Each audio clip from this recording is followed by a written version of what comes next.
taufikmu, kurniakanlah kesejahteraan dan kebahagiaan kepada kami. Bukakanlah pintu hati kami, lapangkanlah dada-dada kami untuk mengisi ilmu pengetahuan yang berguna untuk agama, bangsa dan negara.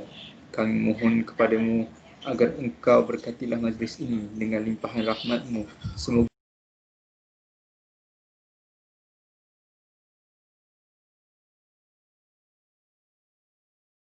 wafil Rabbana atina fid dunya hasanah wa fil akhirati hasanah wa qina azabannar. Sallallahu alaihi wasallam wa ala alihi wa barik wasallam. Alhamdulillahirabbil alamin.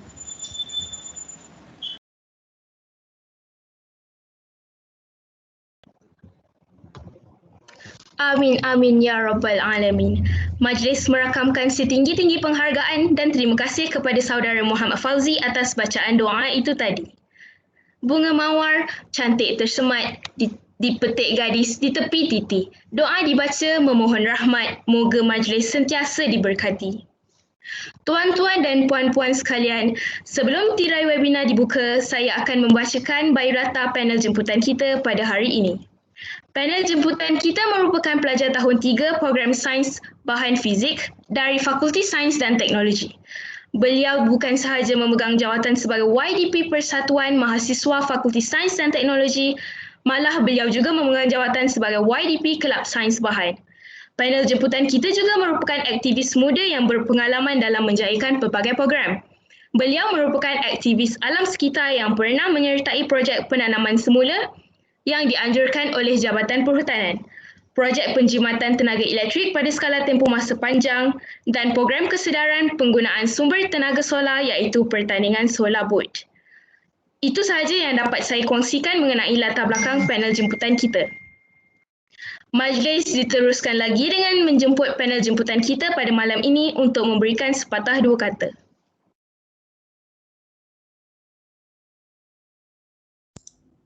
Salam sejahtera semua. Suara saya jelas? Jelas. Okey, terima kasih. Saya ingin mengucapkan terima kasih kepada saudari moderator dan hadirin sekalian. Izinkan saya untuk kongsi perspektif saya sebagai seorang individu yang mencintai alam sekitar. Alam sekitar yang kita kenali adalah fenomena semula jadi di bumi, flora dan fauna, kehidupan mikro, ekosistem di bumi dan struktur semula jadi.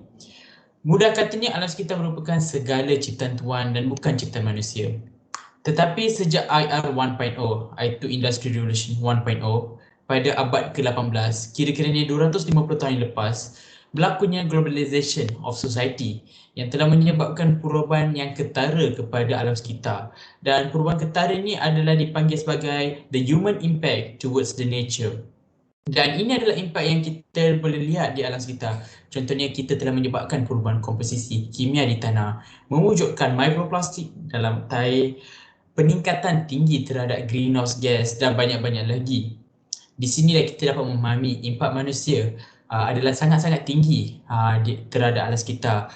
Dan impak yang besar ni semakin meningkat mengikut kemajuan teknologi kita. Dan untuk menyelesaikan masalah ni, saya rasa saya hanya ingin mengatakan bahawa saya harapkan webinar pada malam ni dapat memberi kesedaran serta ilmu untuk hadirin sekalian supaya kita dapat membantu untuk menyelesaikan masalah ni dan kurangkan lagi impak manusia terhadap alam sekitar. Terima kasih.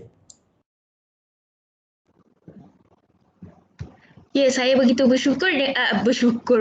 Saya begitu bersetuju dengan panel jemputan kita. Baiklah, soalan berikut akan saya ajukan kepada panel kita pada hari ini. Soalan yang pertama, bolehkah saudara membincangkan mengenai impak dan kesan COVID-19 terhadap alam sekitar? Okey, secara berterusan, COVID-19 tidak berimpak kepada alam sekitar, tetapi COVID-19 menyebabkan wujudnya situasi pandemik. Dan situasi pandemik ni yang menyebabkan ada impak yang besar dan ketara terhadap alam sekitar. So kita boleh tengok pada fasa dia ada fasa dia. So fasa dia bermula daripada nature recovery. So nature recovery adalah pada fasa pertama di mana kita kena ikut peraturan iaitu MCO dan kebanyakan government sebanyak 161 negara menghadapi masalah yang sama. So kita semua berada di rumah dan kita kurangkan keluaran kan. So benda-benda yang bagusnya kita menyebabkan lockdown, dan lockdown ni menyebabkan kita tak travel banyak, so kurang penggunaan transportation. Selain itu kita juga kurang gunakan sumber-sumber jadi macam mungkin plastik, apa-apa. So kalau kita keluar nak pergi shopping, biasanya kita lebih gunakan plastik semua kan. So benda-benda itu pula dah kurang. Selain tu, selain transportation semua, pressure daripada turis. So biasanya ada kawasan-kawasan turis kan. Maybe seperti di Itali ada River Venice, dan turis-turis ni boleh menyebabkan pembuangan sampah.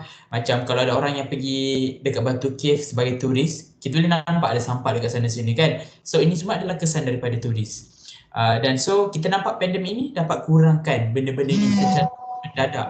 Dan ini merupakan sesuatu yang sangat bagus. Dan contoh yang famous adalah di sungai, Channel Venice di Itali. So orang yang kenal, yang gemar negara Itali faham ada dekat satu kawasan tu yang terkenal dengan kawasan kanal air, pengairan yang sangat cantik, di mana ramai orang suka travel guna motorboat, guna tourist boat atau taxi boat. So benda-benda macam ni menyebabkan gangguan terhadap air di sana kan. Dan benda-benda tu menyebabkan ekosistem di sana semakin mati dan tidak menghadapi gangguan dan tidak jejak. So sejak COVID ni benda tu dah kurang. So ada gambar-gambar viral yang mengatakan air tu dah jernih, lepas ada ekosistem yang baru, ada binatang-binatang yang dah nak pupus tu dapat hidup dengan lebih senang lah katanya. So ini adalah impak-impak awal. Tapi hakikatnya pandemik COVID-19 ada juga kesan negatif dia terhadap alam sekitar. Contohnya medical waste. Contohnya medical waste macam mask. Sekarang mask dah banyak. Dulu 1 tahun lepas mungkin kita sangat kurang nak nampak mask, tapi sekarang mask segala-gala tempatnya. Dan kita boleh lihat mask tu jika kita tengok gambar viral, mask tu menyebabkan ramai binatang, lagi-lagi kalau mas tu dah masuk ke sistem pengairan kan. So ramai binatang haiwan laut tu tidak dapat bernafas dan tertelan benda tu. So ada kesan negatif dia. Selain tu ada juga hazard disposal. Sejak COVID pandemik ni ada satu plastik namanya PPE, dan bahagian komponen PPE ni menyebabkan solid plastic waste yang tinggi, dan juga soil pollution yang sangat tinggi juga. Selain tu kita pun tak dapat buat recycling activity kan. Kita pun tak dapat keluar, tak dapat buat gotong royong, kita tak dapat pergi ke center recycle secara lebih mudah. So ada dia punya kesan negatif, ada kesan baik dia. So secara nak overall kita boleh kata dia ada positif dia, ada negatif dia. Tapi hakikatnya pandemik ni sementara saja. Nanti akan ada satu waktu di mana restriction akan dikurang dan kita akan kembali ke hidup biasa.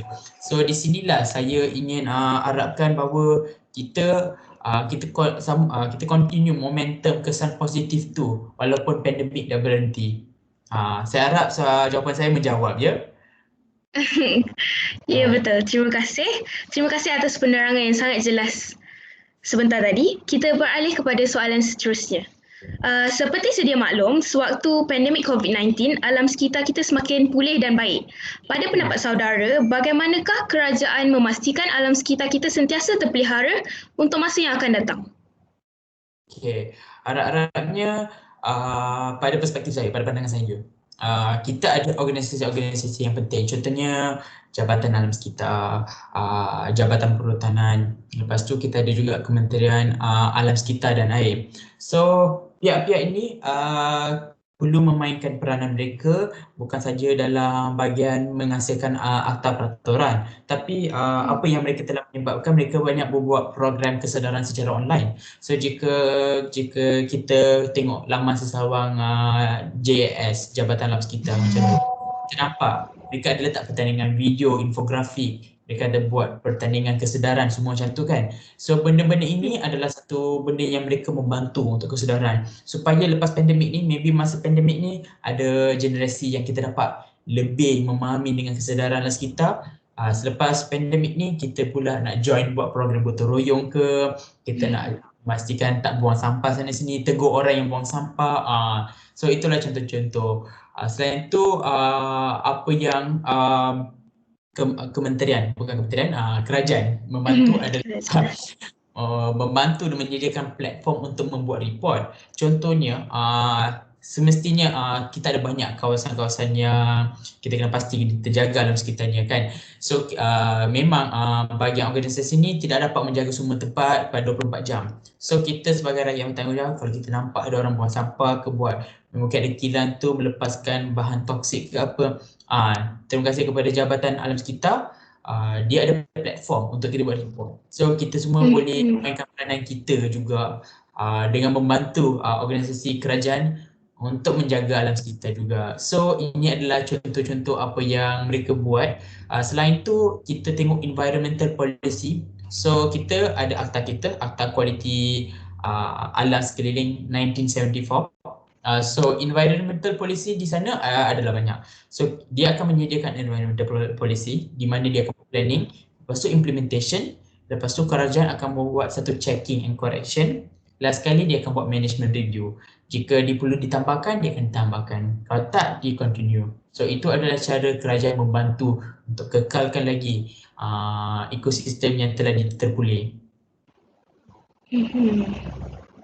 Saya faham. Okey, terima kasih. Itu saja. Terima kasih atas penerangan tadi. Sangat jelas dan saya bersetuju dengan panel kita.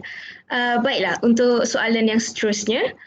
Sekiranya kerajaan tidak mengambil serius terhadap perilaku yang merosakkan alam sekitar, wajarkah kerajaan menggubal undang-undang yang sedia ada untuk memastikan alam sekitar sentiasa terjamin?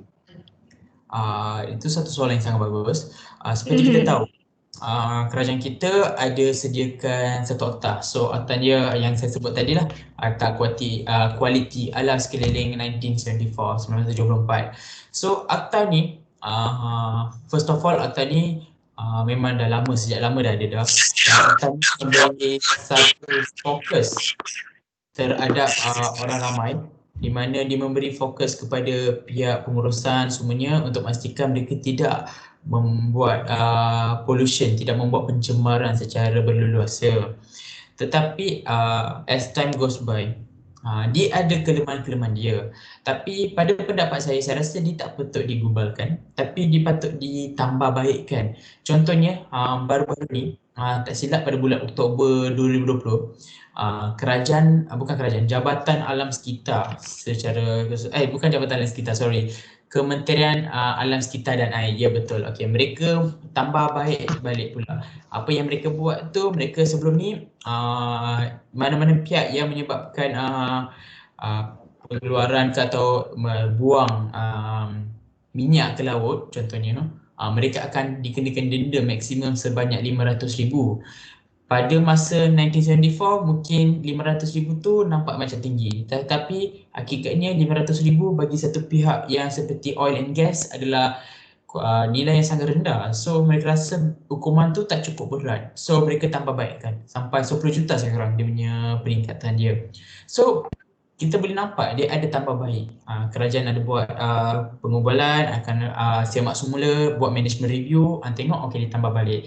Tetapi jika kita semua boleh baca, by the way, Akta Kualiti Alam Sekeliling, dia ada open dekat website je. Tetapi kalau kita go through, kita akan perasan dia ada juga bahagian-bahagian kekurangan. Contohnya mungkin pada 1974, bahan elektronik bukanlah terkenal sangat kan.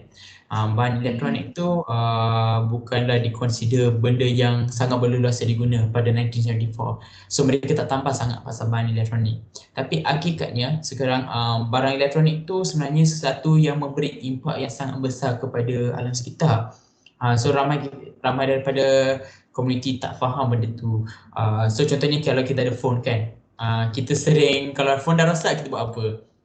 Kita buang je kan. Ya, betul. Kita recycle phone tu kan, kita buang je kan. Hakikatnya sebenarnya tak patut buat macam tu. Sebab bahan yang dah ada dalam phone kan, bahan yang ada dalam phone adalah precious metal, dan precious metal perlukan pergi proses precious metal mining. So contohnya di negara China, precious metal tu adalah sesuatu yang banyak yang dilakukan di negara China. Tetapi masalah ya, precious metal menyebabkan bukan saja pengubahan struktur fizikal kawasan tersebut, ekosistem tu pun akan mati. Selain itu penggunaan kenderaan-kenderaan mining yang berkuasa fizikal, berkuasa diesel yang menyebabkan greenhouse gas effect yang sangat tinggi. So benda-benda macam tu dah jadi satu lagi impak. Impak kedua pula daripada bahan dia yang kita dapat tu adalah ore. Biji timah dia kan, kita dapat biji dia je kan, ore kan, contohnya copper ore. So benda tu dia kena go through proses. Proses dia proses kimia yang akan menyebabkan ada byproduct dia.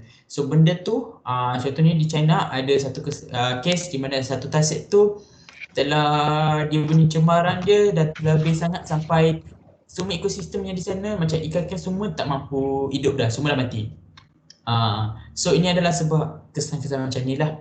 Dan juga banyak lagi, ada juga kesan kepada tanah dia, komposisi kimia dia dan juga acid rain seperti yang kita tahu. So kita nampak phone ni, walaupun phone ataupun komputer bahan elektronik yang simple je kan, tapi hakikatnya mereka memberi impak yang besar. So benda-benda macam ni sepatutnya ditambahkan dalam akta kualiti alam sekeliling pada masa depan yang patut ditambahkan ikut pada situasi, ikut pada zaman kita kan, abad kita. Dan contohnya ada pihak di China, SAS Recycling Technology Enterprise. Mereka buat apa? Mereka sediakan channel macam kalau kita nak buang phone, kita buang dekat mereka. Kalau kita nak buang komputer apa-apa, kita buang dekat mereka. Mereka akan buat apa? Mereka akan asingkan bahagian-bahagian dia, bahagian-bahagian elektronik dia, akan pastikan contohnya kalau dalam dia ada copper, copper tu akan diasingkan. Emas diasingkan, nikel diasingkan supaya boleh digunakan balik kepada syarikat elektronik dan mereka dapat recycle. So dapatlah kurangkan lagi demand daripada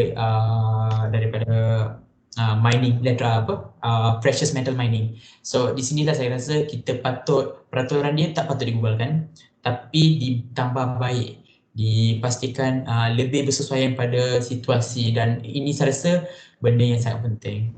Saya harap jawapan saya menjawab.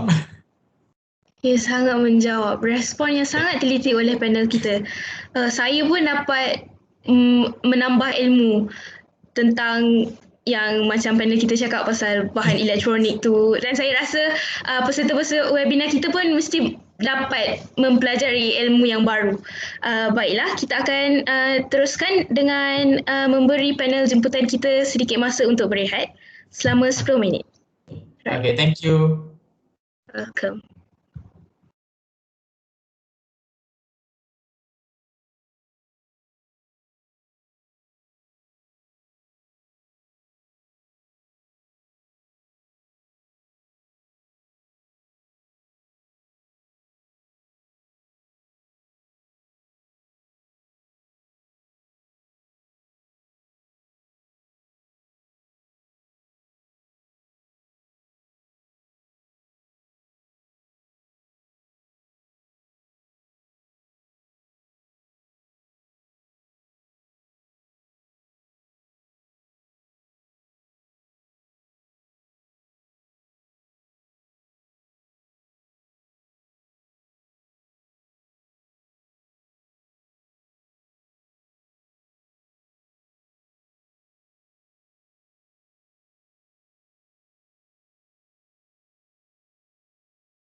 Baiklah, majlis akan diteruskan dengan soalan saya yang keempat kepada panel jemputan kita.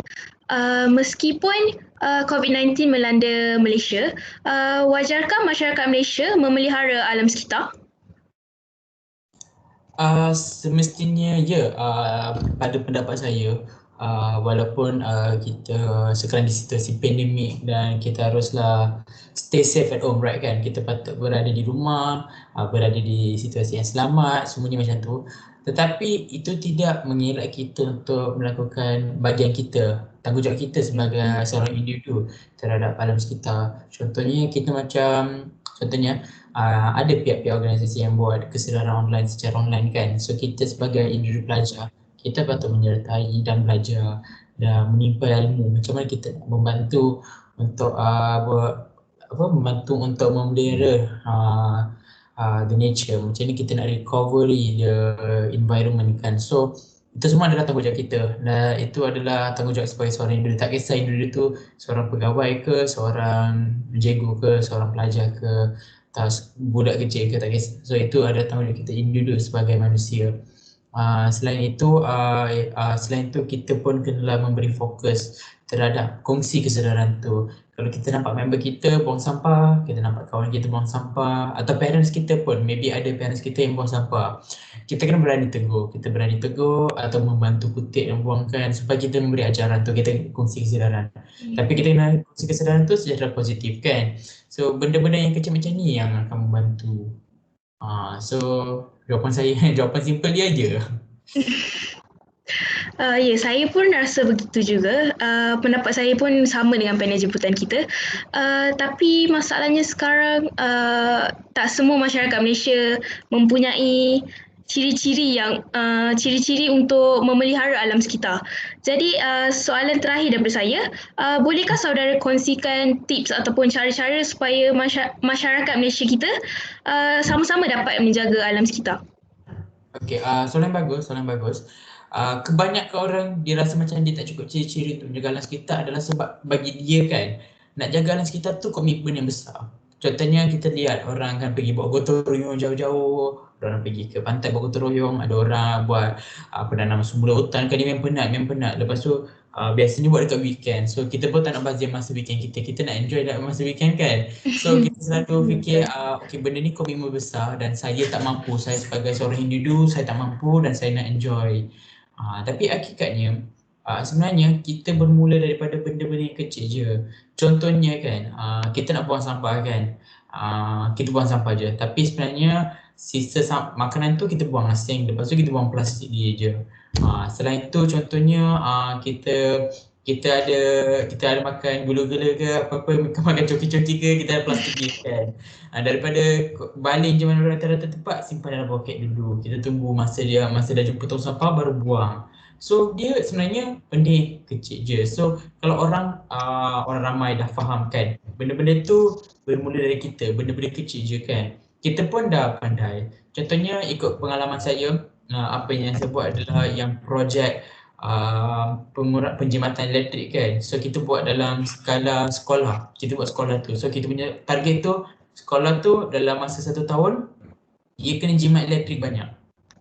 So kita dapat sekolah tu, sekolah dia di Jasin Melaka dan dia berjaya dapat nombor 4 di seluruh dunia. So macam ni kita bantu untuk kurang penjimatan elektrik tu.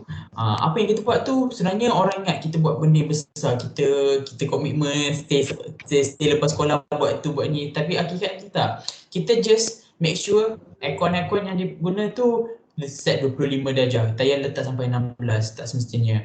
Contohnya kita tengok bilik-bilik yang buka lampu, kita tutup lampu. So benda dia kerja-kerja sikit je, dia bukannya kita perlu komitmen besar. So mungkin kalau kita faham daripada tu kan, kita faham daripada kita nak tutup lampu, kita keluar bilik tutup lampu, kita keluar bilik tak perlu aircon tu, kita tutup aircon. Hari tu dah hujan, tak perlu aircon, tutup aircon. Biasa orang waktu hujan dia buka aircon kuat-kuat, pakai selimut tebal-tebal kan, tak perlu pun, dia boleh kurangkan aircon, tambahkan letak set 25 ke 26, tak kisah. So sebenarnya benda-benda yang kecil je sebenarnya, itu yang akan membantu memelihara lagi. Benda-benda kecil macam ni semua orang dah buat, buat setiap hari, impak dia pun dah besar sangat, seriously besar. So saya rasa mungkin daripada sanalah boleh terlahirnya ciri-ciri nak mencintai alam sekitar atau ciri-ciri okey sebenarnya saya buat benda ni dah cukup dah. So mungkin benda-benda tu lah yang akan terlahirnya sifat tu. Saya harap saya menjawab soalan tersebut. Sangat menjawab. Terima kasih atas tips yang diberikan dan terima kasih sekali lagi atas kerjasama panel jemputan kita dalam menjawab soalan-soalan itu tadi. Baiklah, majlis diteruskan lagi dengan sesi soal jawab bersama peserta webinar. Para hadirin boleh mengemukakan soalan kepada Tuan Penceramah.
Nampaknya saudara Pemin tu ada tanya soalan. Macam mana untuk meningkatkan kesedaran alam sekitar di kalangan pelajar? Okey, soalan yang bagus dan soalan yang penting sebenarnya. Memang bagi pendapat saya, penjagaan alam sekitar ni sebenarnya bermula daripada pelajar sendirilah.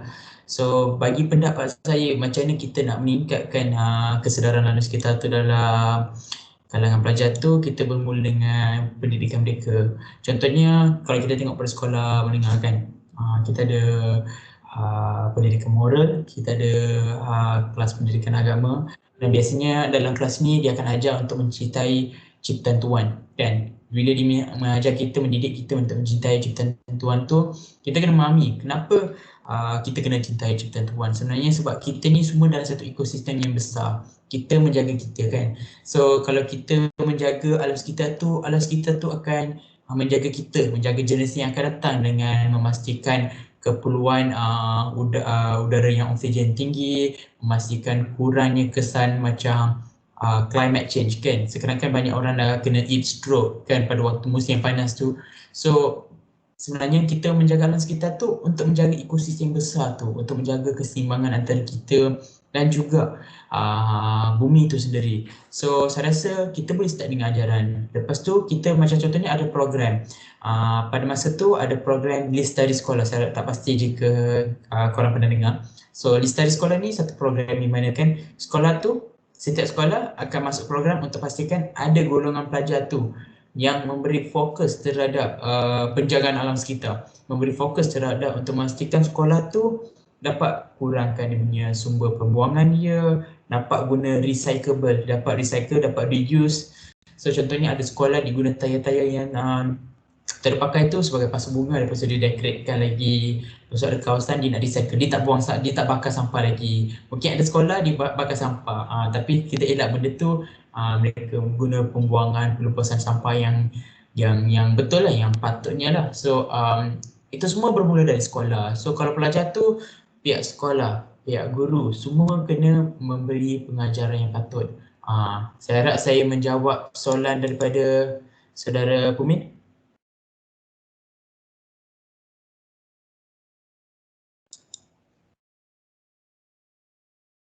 Alright.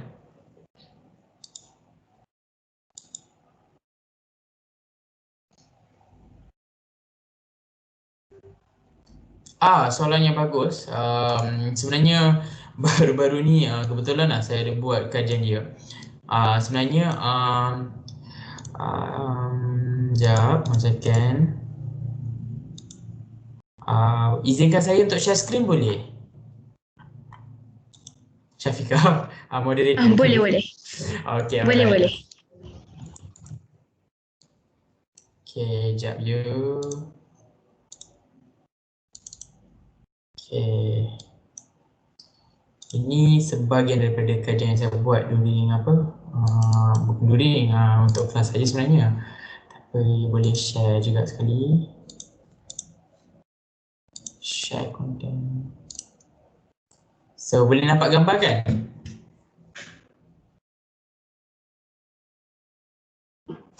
Nampak gambar? Nampak. Nampak? Okay, alright. Nampak. Okay, baik. Okay, so kalau kita nampak gambar ni, so ini berdasarkan kajian, bukan kajian saya buat research paper, so saya cari data dari online. So ini spesifik ni dia kawasan-kawasan negara ASEAN. So kita dapat lihat kan, warna merah tu menunjukkan NO2 tu, nitro dioxide tu merupakan satu gas yang sama macam greenhouse gas. So benda-benda ni yang akan menyebabkan berlakunya perangkapnya haba, dan benda-benda macam ni lah menyebabkan climate change itu lebih panas. Dia akan meningkatkan temperature di kawasan-kawasan tertentu. So kalau kita tengok sini, kawasan-kawasan macam yang merah ni pada bulan Mac, masa tu pandemik tu baru nak start. Bila dekat-dekat April dah, kita boleh tengok nilai dia dah warna biru dah. Dah sampai di sangat kurang dah. Lepas tu kawasan yang dekat Malaysia tu yang sebelum ni dia nampak biru dia sikit je, sekarang biru dia dah banyak. So kalau biru dah banyak maksudnya dia dah lebih kurangkan lagi. Kawasan dekat Sabah Sarawak dan juga dia punya satu kawasan tersebut tu kita nampak kan dia ada tempat-tempat warna orange kan. So benda tu semua dah kurang. So itu sajalah. So kita boleh nampak kita punya pengurangan dia daripada segi greenhouse gas tu dah kurang. So itu sendiri dah menunjukkan satu petanda bahawa greenhouse gas dah kurang, air pollution dah kurang, dan penggunaan pembakaran fosil pun dah kurang. So itu saya harap saya menjawab soalan yang ditanya daripada Shalini. Saya rasa dah menjawab Dah menjawab. Okey, alright. soalan.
Mengapa kita mudah demam apabila terkena hujan? Adakah disebabkan hujan asid?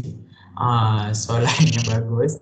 Kalau soalan yang menarik jugalah. Kenapa kita mudah kena demam kan bila kita kena hujan tu? Kadang-kadang sebenarnya tak semestinya sebab air tu hujan asid. Kadang-kadang boleh je sebab kita ni tolerance terhadap, ada orang dia punya tolerance terhadap air hujan tu sangat kurang, ada orang juga sangat kuat. So boleh juga situasi itu. Tapi ikut kajian ada yang terkait dengan hujan asid sebenarnya. So hujan asid boleh menyebabkan air tu dia punya nilai pH dia berasidkan. So nilai pH tu yang berasid tu dia ada kesan berakisan. So bila dia akan kena kulit tu, dia boleh resap masuk dalam sebab chemical pressure. Ini namanya chemical pressure adalah tekanan bila pH dia, nilai dia berbeza antara kulit kita dengan tu kan. So dia akan menyebabkan dia boleh mengakis dalam dan masuk lagi, absorb lagi. So mungkin dalam hujan tu adanya kuman-kuman yang boleh menyebabkan demam kan. Dan temperature dalam hujan lah, lepas sejuk pula tu kan. So dia boleh menyebabkan demam panas. Tapi sekali lagi dia ada banyak faktor lagi. Ada juga faktor sebagai seorang individu tu dia boleh tahan tak hujan tu ke dia tak dapat tahan hujan tu. So ada juga faktor tersebut juga akan kongsi. Saya harap saya menjawab soalan Saiful.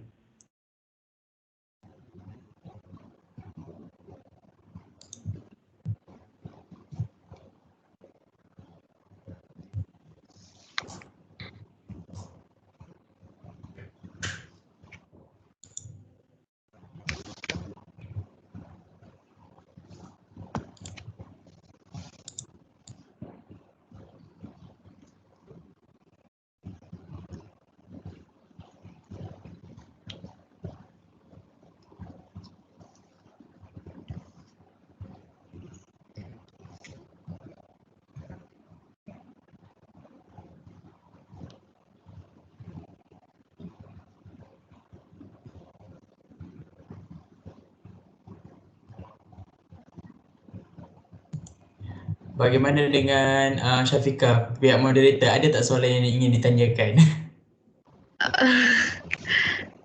Okey, saya ada satu soalan. Baru-baru ni saya ada ternampak berita tentang Apple yang akan lancarkan kereta elektrik menggunakan konsep bateri tahap baru.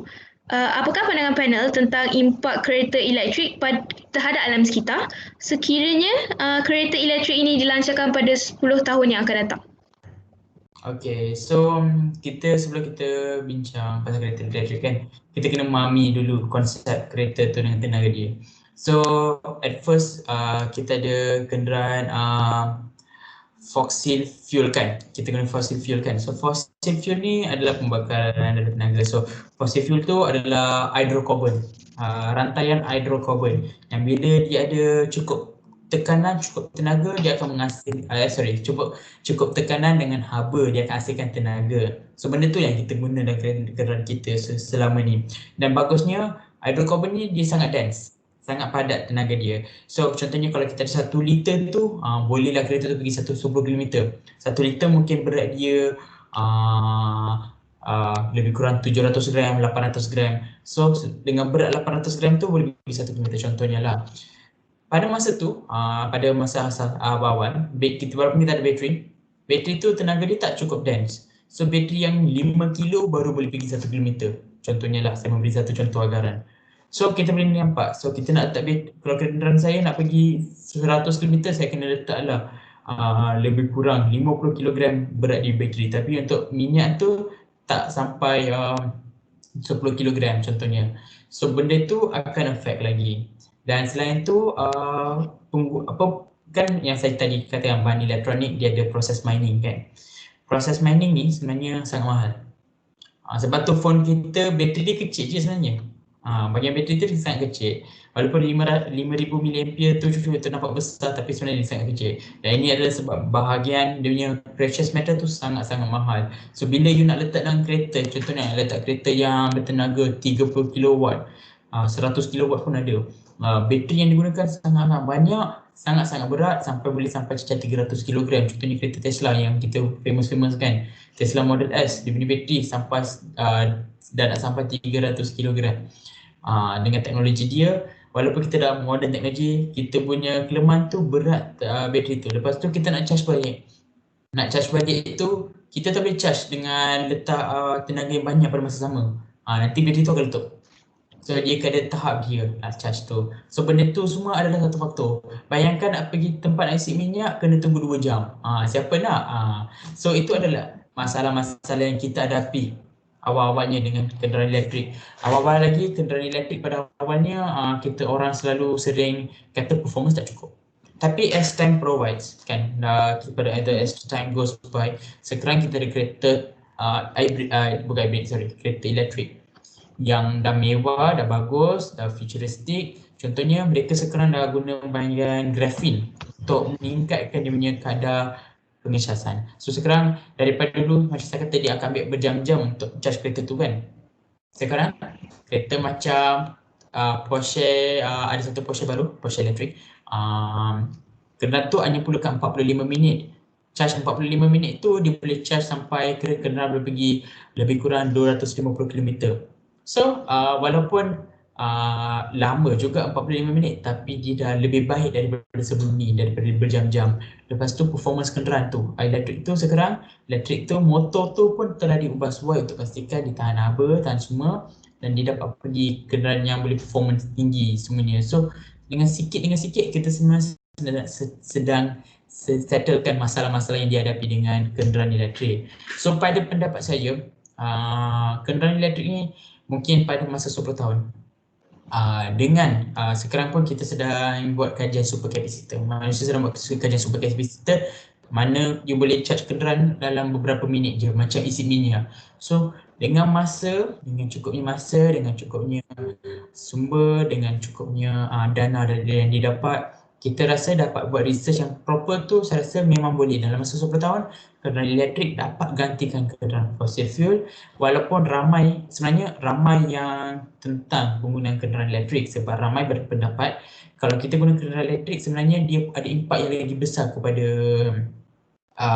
environment, tapi itu sebenarnya adalah tidak benar. Sebenarnya kenderaan elektrik impak dia, walaupun kenderaan elektrik pun guna precious metal punya mining, dan diperlukan precious metal mining lah, tapi dia punya impak dia for a long run, impak kepada environment sangat-sangat berkurang banding dengan fossil fuel. Lagi-lagi kenderaan macam diesel yang enjinnya kapasiti besar semua kan. So dia akan ganti. So pada pendapat saya dalam masa 10 tahun kenderaan elektrik akan jadi lebih berkompeten, lebih baik dan dapat mengganti, mungkin bukan secara seluruh kenderaan biasa yang gunakan enjin biasa, tapi mungkin pada masa 10 tahun tu dah 40% orang ramai dah guna kenderaan elektrik. Sekarang pun hybrid dah semua tempat kan. Ya, betul. Alright. Terima kasih atas pendapat panel kita. Seterusnya terdapat soalan daripada peserta kita yang bernama Adib. Mengapa kerajaan tidak melaksanakan atau merancang pembangunan zon hijau sewaktu membangunkan dan membuka ibu kota Kuala Lumpur? Okey, soalan tu patut tanya kepada kerajaan. tapi saya tidak pasti. Mungkin dalam segi kos dia. Sebab kita kadang-kadang kesedaran ni sebenarnya dia ada kos dia juga. Macam kita buat program lestari sekolah tu kan. Sebenarnya dia kos dia banyak juga untuk sediakan platform kepada pelajar, untuk sediakan macam masa program tersebut. Setiap pelajar tu diajak ke Hotel Putrajaya untuk nikmat nikmat hotel tu, nikmat makan buffet tu. So setiap program ni sebenarnya dia ada kos dia. So kerajaan pada masa tu mungkin dia sibuk menggunakan dana tu untuk ibu kota Kuala Lumpur. Tapi nak sure kenapa kerajaan betul-betul tidak melaksanakan pembangunan zon hijau. Saya pun rasa pembangunan zon hijau sewaktu pembangunan ibu kota Kuala Lumpur tu lebih efektif, lebih mudah. Tapi I'm not sure kenapa kerajaan tidak melaksanakan. Itu soalan yang patut dibawa nanti kepada peringkat kerajaan. Terima kasih kepada panel. Seterusnya terdapat soalan daripada Pumin. Adakah penggunaan vape merosakkan alam sekitar?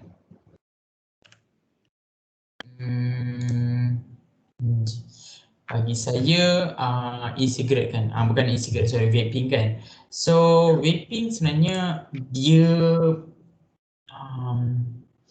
vaping tu nak katakan dia efek tu, saya rasa ada efek dia. Tapi pada pendapat saya efek dia, dia punya ni vaping biasanya dia ada satu botol kecil yang pengisikan dan benda tu adalah betul. Dia adalah ada nikotin yang sikit kan. So nikotin tu lah yang menyebabkan ada yang kata tadi nikotin, tapi ikut kajian semuanya ada nikotin. So nikotin tu adalah benda yang menyebabkan kita tergigih. Benda tu lah yang menyebabkan kita tergigih sebenarnya, nikotin tu. So bila nikotin tu dipanaskan, dia keluar buat tu kan dengan kimia-kimia yang terdapat dalamnya, ada dia punya greenhouse gas, ada juga greenhouse gas dia, ada dia punya carbon gas, confirm ada carbon gas. Dan ada juga beberapa kimia lain yang tak patut dilepaskan. So nikotin tu pun sebenarnya sebahagian daripada minyak tau. So minyak tu pun kalau dia tak evaporate, dia akan terperangkap dekat kawasan, mungkin dia terperangkap dekat kawasan air, tak kisahlah mana-mana, dia akan affect komposisi kimia, semua akan affect. Tetapi hakikatnya dia punya effect tu sangat-sangat tak signifikan. Sampai orang tak kisahlah hakikatnya. Environmentalist tak pernah kisah pasal vape sebab mereka rasa kalau saya fokus benda lain dapat memberi impak yang lagi bagus. Vape tu dia punya environmental impact from human tu sangat-sangat kurang. So saya harap itu menjawab daripada Pumin. Saya rasa sudah menjawab. Okay, terima kasih. Saya ada soalan. Adakah restoran segera menyebabkan pencemaran kepada alam sekitar? Pada masa yang sama, ya. Tapi saya tidak boleh mewakilkan semua restoran segera. contohnya lah pada pendapat saya, contohnya kita semua mesti pernah makan McDonald kan, lagi-lagi waktu pandemik ni. Kita boleh lihat kan mereka dah ada konsep baru. Kan sekarang dah dekat dalam tak boleh duduk lebih 30 minit kan. Lepas tu dah makan dekat McDonald tu, sampah tu you kena buang sendiri. Macam tu kan. So kita dah lihat dia dah ajar kita ni memberi kesedaran untuk ais tu diminta kita jatuh. Saya tak pasti, maybe semua McDonald sama. Tapi McDonald saya pergi tu dekat Melimau. So McDonald tu diminta ais tu buang ais secara separate, buang sisa makanan secara separate, buang dia punya container semua secara separate, dia akan ajar. So pada pendapat saya, dia sedang mengajar kesedaran. Lagi-lagi budak-budak suka cafe McDonald kan, pelajar suka McDonald, budak kecil suka McDonald. So mereka dapat belajar daripada kita pun buat macam ni, boleh buat macam ni, ini kena asingkan. So dekat rumah mana ada orang ajar buang sampah kena asingkan. So bila McDonald ajar tu, kanak-kanak pun dia dah ada kesedaran tu. Saya ada rakan yang ajar saya masa dulu, sebelum pandemik, dia ajar saya pergi McDonald, dia makan, dia bersihkan meja, dia sendiri bersihkan dengan tisu tu, dia sendiri buangkan. So benda-benda macam tu memberi kesedaran, dan itu adalah impak yang positif yang bagus. Tetapi ada juga restoran-restoran yang segerakan makan segera, yang mana dia tidak mengarahkan benda macam ni. Pembuangan minyak dia kita tak pasti lagi. Dia membuang minyak yang betul, tidaklah membuang kepada longkang. Lepas tu dia ada longkang dia. So kita cuci pinggan, semua minyak tu semua akan masuk ke longkang. Longkang tu akan sambung ke pengairan yang besar. So minyak tu adalah benda yang sangat-sangat dibenci oleh environmentalist lah. Basically orang yang mencintai alam sekitar betul-betul tak suka minyak tu dengan air. Sebab itulah kalau kita ikut akta yang disediakan oleh kerajaan, sampai 10 juta mereka boleh dendakan kepada orang yang buang minyak kepada air kan, sebab minyak tu memang sangat bahaya untuk ekosistem air. Lagipun 90% kehidupan adalah berada di air. So sebab itulah saya berasa dia adalah 50-50. Ada approach yang positif, ada juga approach negatif. Kalau kita sebagai manusia dan masyarakat dapat fokus approach positif tu, semestinya pada masa yang akan masa depan kita dapat kurangkan lagi impak negatif tu dan dapat meningkatkan lagi pemulihan ekosistem. Harap saya menjawab. Ya, betul. Terima kasih atas respon yang diberikan oleh panel. Seterusnya ada soalan daripada Ravitira. Adakah kerosakan pada alam sekitar memberi impak kepada kepupusan binatang? Semestinya, betul semestinya. Excuse me. Okay, so cara alam sekitar tu memberi impak kepada kepupusan binatang tu, contohnya kita boleh bagi satu contoh lah. Siapa tahu dodo bird tu apa? Pernah dengar dodo bird? Saya tahu, ya betul. Ya, pernah dengar. So dodo bird tu merupakan satu spesies yang pupus. Pupus, kenapa dia pupus? Dia pupus sebab sebenarnya illegal hunting lah. Tapi dia juga pupus sebab ekosistem dia terjejas dengan kawasan yang saya kata IR 1.0 kan. Dia pun pupus dekat-dekat dengan zaman IR 1.0 pada kira-kira 250 tahun yang lepas. Dan pada masa tu yang dipupus tu, globalization of society sedang berlaku, di mana kita tebang pokok, kita mencemarkan lagi, kita dah start buat kilang-kilang, dan pencemaran tu pada masa tu kurang kesedaran lagi. So orang ingat buang je tak kisah, saya dibuang je.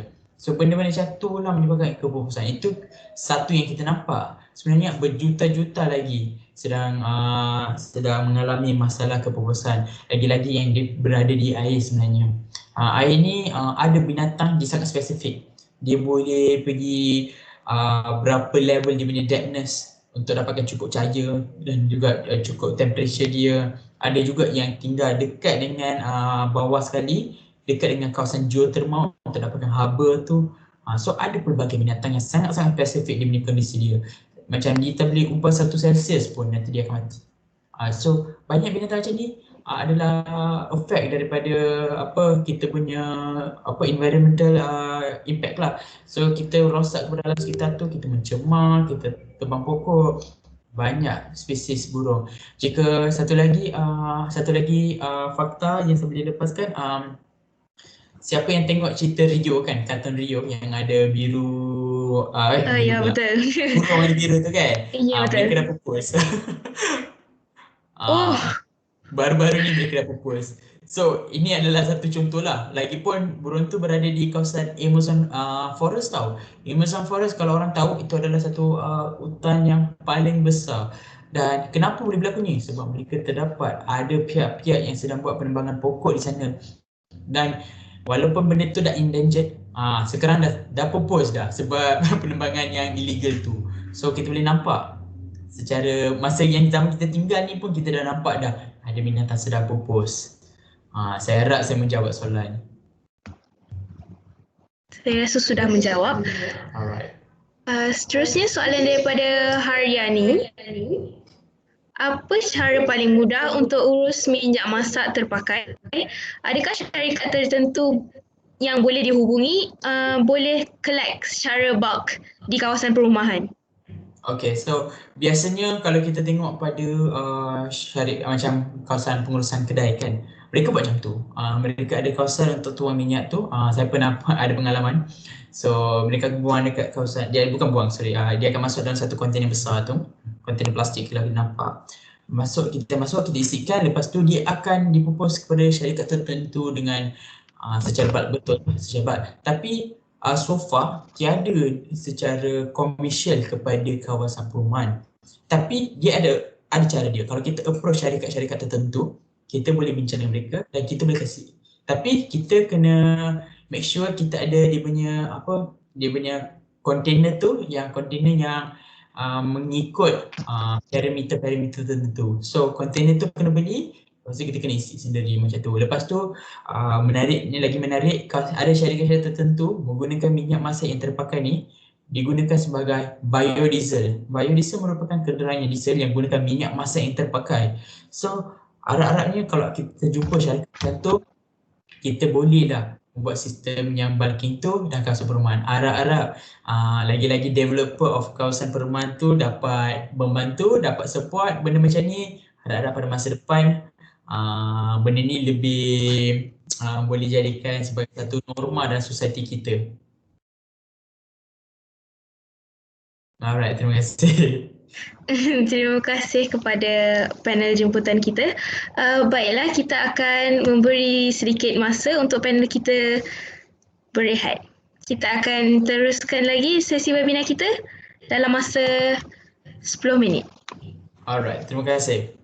Terima kasih.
Baru lah.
Baiklah, majlis diteruskan lagi dengan sesi soal jawab bersama peserta webinar kita.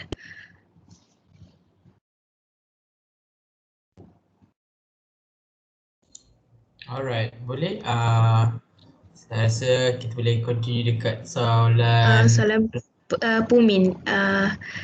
Dia ada tanya, saya ada dengar khabar yang lapisan ozon sedang pulih akibat COVID-19 lockdown. Apakah pandangan panel terhadap isu ini? Okey, bagus juga untuk pengetahuan semua orang.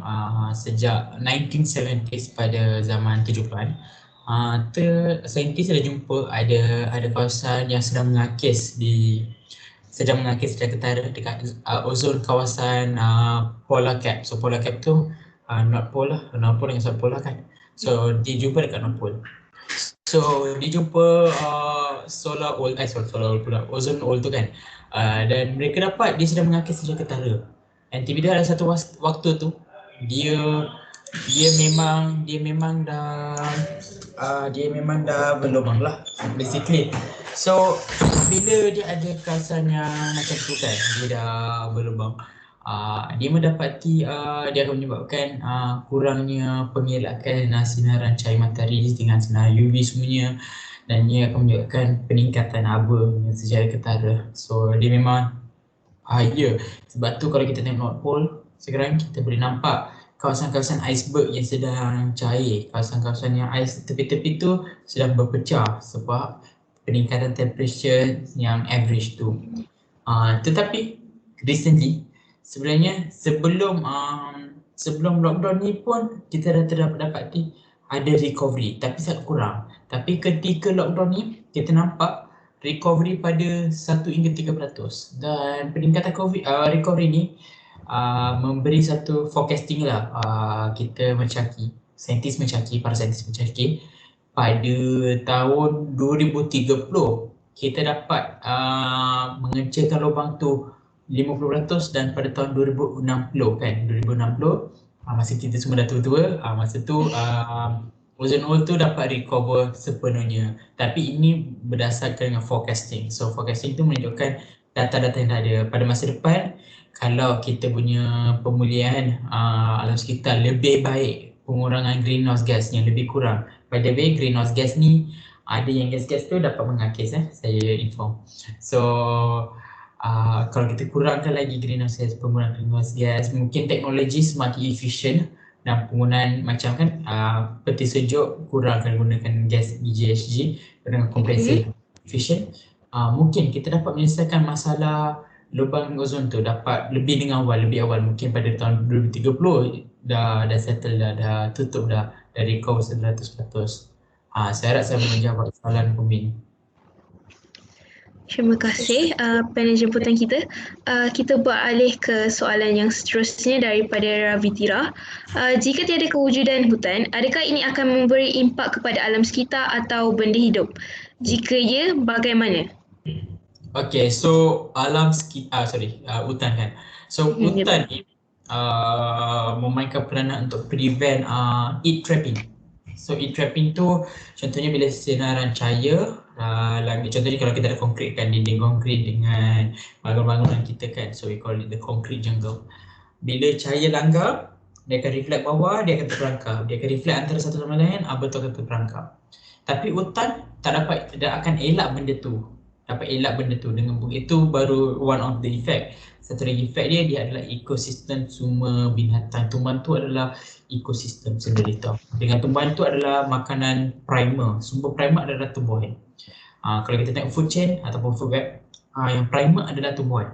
So menunjukkan tenaga utama semuanya dekat tumbuhan. Lepas tu dia akan transfer ke binatang yang makan tumbuhan. Binatang yang makan binatang tersebut, barulah tenaga tu akan transfer. So adalah satu ekosistem di sana kan, di hutan. So bila tak ada hutan kan, impak dia akan dikena kepada benda hidup. Tapi selain tu, dia juga kena pada alam sekitar. Sebab saya katakan kurangkan temperature. Kalau average temperature of the world dah kurang, dah meningkat, dia akan menyebabkan pencairan glasier-glasier di Kutub Utara, Kutub Selatan ataupun glasier yang dekat negara-negara. So parasan laut akan meningkat. Esok Singapura dah tenggelam. So kita nampaklah efek dia kepada alam sekitar dan juga benda hidup. So hutan tu memang selalu diberi fokus. Lagi-lagi Jabatan Perhutanan selalu memainkan peranan mereka untuk pastikan tiada illegal penebangan pokok secara haram ataupun elakkan, memastikan ada management sistem yang proper dan memastikan kalau kita dah tebang pokok tu ikut lesen lah. Kalau ada lesen nak tebang pokok tu, kita juga ada buat penyediaan penanaman semula. So dia ada di punya step dia. So itu adalah tanggungjawab Jabatan Perhutanan. Itulah untuk menjawabkan soalan Ravitira. Terima kasih atas penerangan itu tadi. Kita beralih ke soalan yang seterusnya daripada Haryani. Di Taman Perumahan saya sendiri nampak kurang kesedaran 3R. Apa pandangan Tuan? Bagaimana cara atau siapa yang bertanggungjawab terhadap pendedahan 3R ini kepada orang awam dan masyarakat? Okey, untuk nak katakan kawasan perumahan kan. So kawasan perumahan, saya rasa ni benda yang isu yang biasa berlaku. Macam saya sendiri pun saya nampak kawasan perumahan saya, kesedaran 3R tu dah sangat kurang kan. So first of all, tanggungjawab yang orang yang betul-betul kena tanggungjawab tu adalah orang yang pemaju development of the place lah. So development of the place contohnya lah, dia kena sediakan kawasan pembuangan sampah yang betul, kawasan recyclable yang betul. Dia juga kena sediakan make sure ada time to time tu ada time interval untuk recycle. Contohnya ada developer, dia akan buat apa, dia akan invite organisation yang recycle tu setiap 2 minggu datang kutip semua benda yang boleh recycle. Ada juga organisasi macam tu yang buat dekat taman saya. So maybe jika sesiapa yang nak ambil inisiatif tu boleh try to approach organisasi macam ni. and try to approach. Kalau let's say lah, kalau taman saya memang dulu ada tapi sekarang dah tak ada, tak tahu kenapa. Ada organisasi yang buat apa, mereka akan sediakan platform setiap 2 minggu datang, kutip macam kita sediakan platform dekat ujung taman tu, so semua orang taman tu datang, kasih plastik, kasih newspaper yang terkumpul semua. So benda-benda macam tu dapat membantu 3R tu yang sangat bagus. So maybe that is one way, and orang yang bertanggungjawab tu memang developer of the place lah. Kalau tempat tu adalah developer, dia macam kawasan-kawasan perumahan yang developer kan, yang ada kawasan rumah teres kan. Kalau kawasan rumah yang berkampung tu, kawasan daerah tu lah yang ambil tanggungjawab.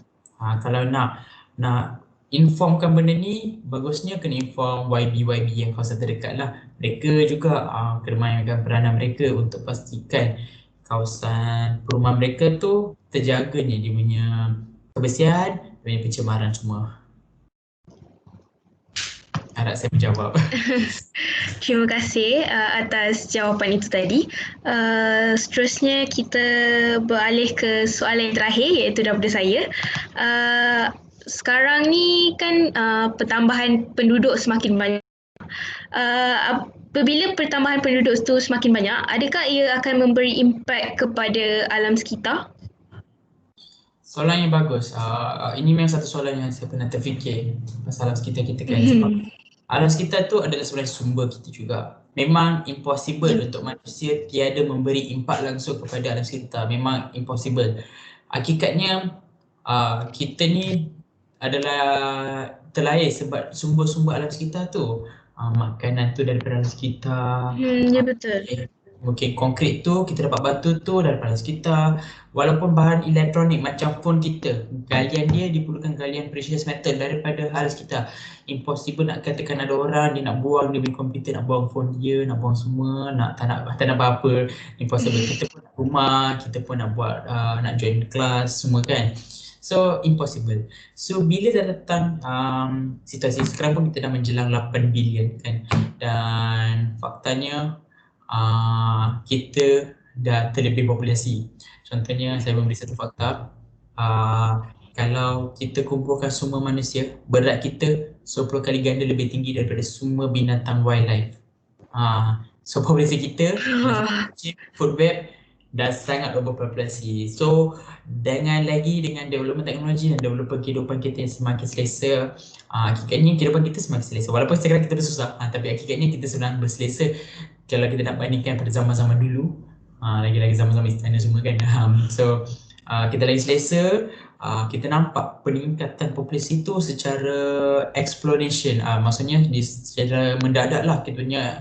Dan kita agak-agak kita rasa kita akan capai 10 bilion dalam masa 20 tahun lagi. So benda tu walaupun banyak negara macam negara Korea sendiri sekarang, kerajaan dia sedang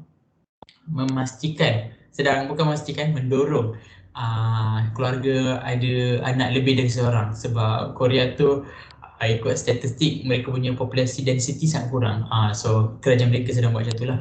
So di Malaysia pun pernah pada waktu tu ada waktu saya rasa 30 tahun lepas kot, masa kita baru nak develop, kerajaan kita pun mendorong kita untuk satu keluarga untuk dapatkan untuk ada lebih seorang anak. So idenya adalah sebab kalau populasi itu meningkat, hasil ekonomi GDP satu negara pun boleh meningkat dengan populasi itu.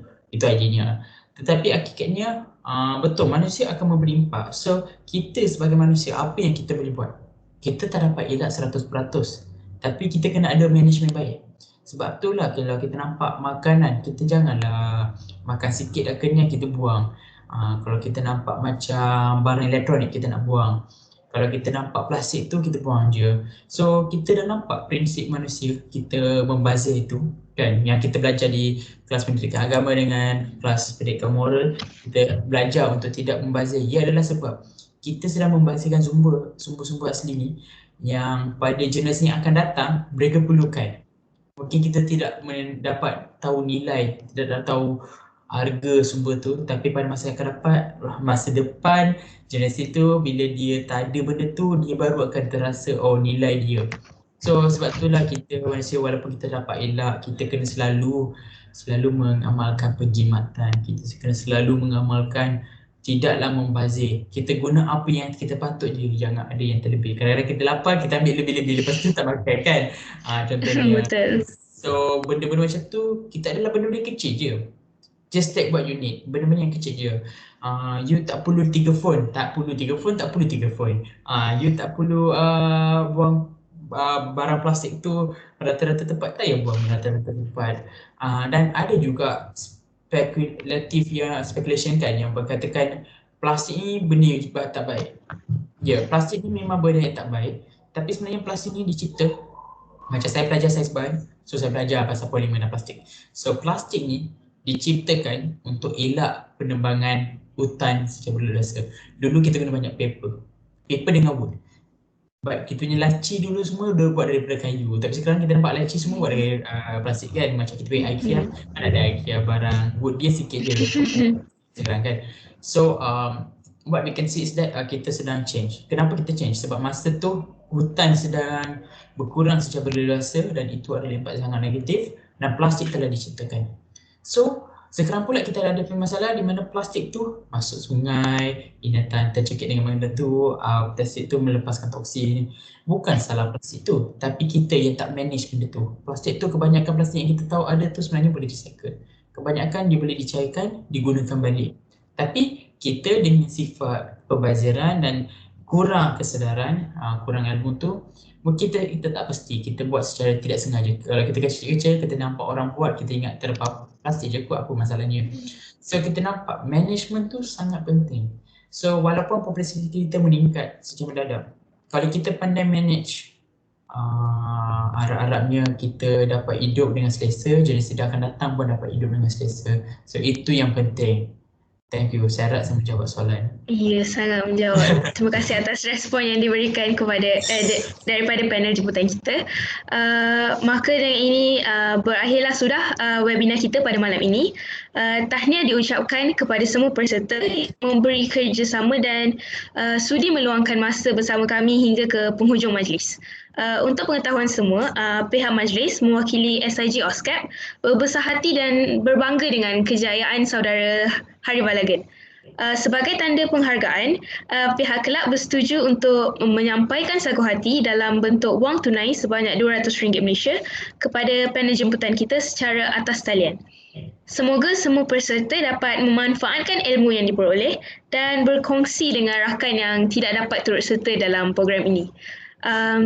Bunga dedap di atas para, anak dusun pasang pelita. Kalau tersilap tutur bicara, jemari disusun, maaf dipinta. Sekian sahaja daripada saya. Mohon maaf sekiranya ada terkasar bahasa, terlanjur bicara sepanjang mengendalikan majlis sebentar tadi. Sesungguhnya yang baik datangnya daripada Allah dan kekurangan itu adalah kelemahan saya sendiri. Di atas dahan burung tempua, melihat rusa tepi perigi. Salam perpisahan untuk semua, di lain masa bersua lagi. Sebelum berakhirnya webinar ini, diminta semua peserta untuk membuka kamera bagi sesi mengambil gambar.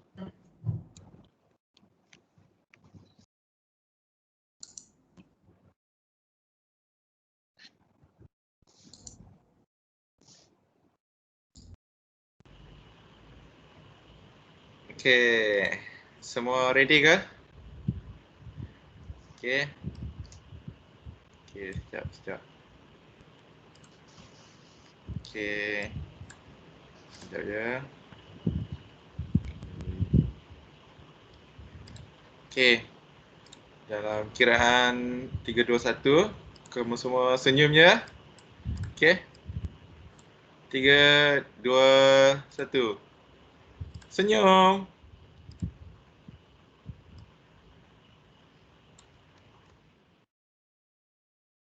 Okay. Lagi sekali boleh. Sekejap. Okay, semua. Okay. Okay. Dah. 3, 2, 1. Senyum.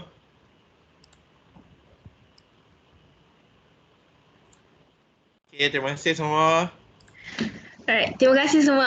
Diminta kepada semua pelajar untuk isi Google Form untuk kedatangan dan feedback berkenaan webinar. Sekian sahaja Terus webinar saya kita.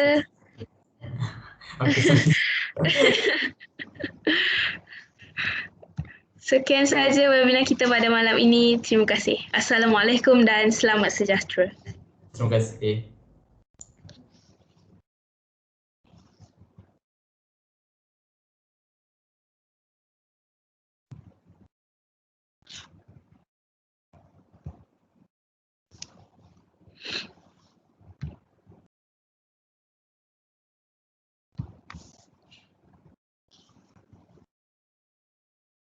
Terima kasih. Terima kasih semua. Terima kasih. Terima kasih. Dan tanya.